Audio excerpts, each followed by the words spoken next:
3-2 go. As leaders from the Niger Delta region put forward a 16-point demand as a condition for winning their support in the federal government reform plan. Key issues raised in the 16-point demand include relocation of administrative and operational headquarters of the major oil companies to the Niger Delta region, cleanup of the affected communities, and review of the Amnesty PROGRAMME to create a robust exit plan for the ex-militants. Now, what happens to the Niger Delta cleanup plan as the people from the region continue to bemoan their fate in a reality troubled by oil spills, environmental degradation, oil pollution, and militancy? On August 2016, a board of trustees was inaugurated to oversee the joint venture funding arrangement amongst Shell, Total, Agip, and NNPC for the Niger Delta cleanup. But is there enough mandate, political will, and resources to make a difference in a desperate polity that cries out for intervention? It's question time. Welcome to the program. I'm Benga Ashiru. You may also join in this conversation by sending us your comments on our various social media platforms showing on your screen.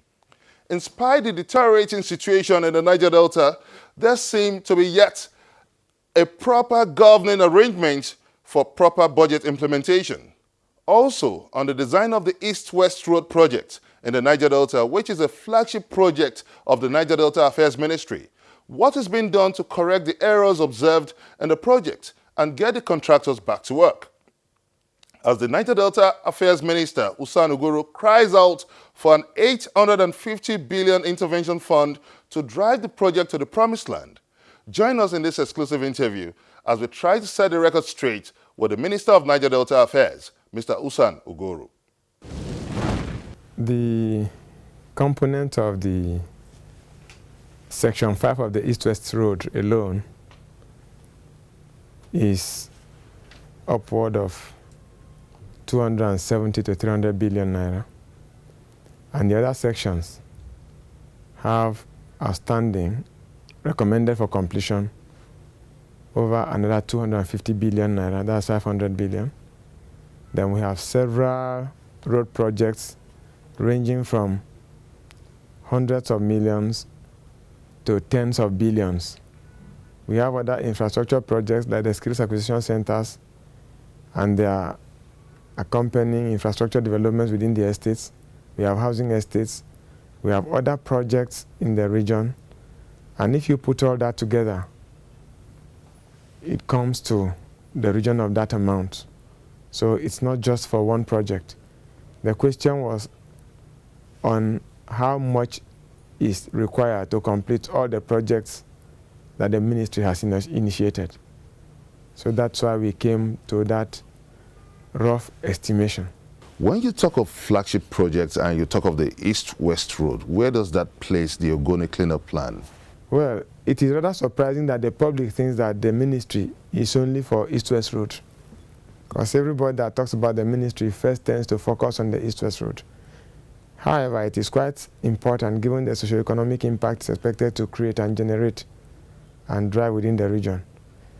But the surprise is that everybody, or most people in the public, identify us with just that project, and it's important that we don't run away from it.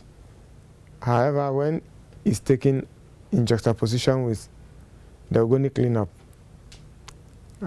it's fairly not in proper placement because the Ogoni cleanup is anchored by the Minister of Environment, not in the Minister of Niger Delta Affairs. Let's come back to the East-West Road now. At about 9 months ago, you pointed out some deficiency at the draft design stage. So how far have you gone in correcting these deficiencies? We have got alternative design suggestions. And accompanying that, of course, is the costing that will go with the implementation of the alternative design, for which we have applied or written to the presidency for a form of approval to go toward formalizing the initiative to begin project execution. So that's where we are. And of course, the presidency has forwarded those documents to other relevant technical ministries, like the Minister of Justice and the Minister of Works, Power, Works and Housing, for appraiser. When they returned, then I believe we would have been in a comfortable position to say we are ready to go. Now, when you look at some certain issues in terms of rhetorics that comes up, talking about, in your own word now, upon the implementation, upon the completion of the audit reports and some other explanations that you've given, it gives signal of a huge bureaucratic bottlenecks in executing some of these projects. So what are you doing to fast track to remove some of these bottlenecks? When we talk of the technical audit report, we don't make reference to the east-west route. It's on the general projects of the ministry.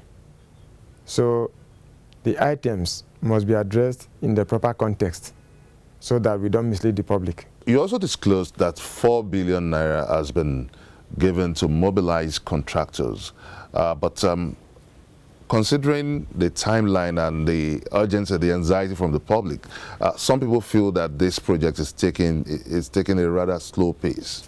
Well, you know, each contractor has a section that is handling, and being road construction is difficult from the perspective of administration to say how far or how less. But all we know is that people are on site, they are working. For us, what we expect is if any particular milestone in the project is accomplished according to provisions of specification, then we can confirm that we have made certain progress.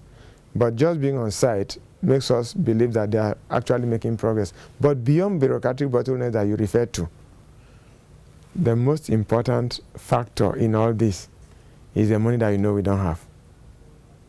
Because no matter how well intended any motive is, it's almost impossible to do anything in terms of project execution without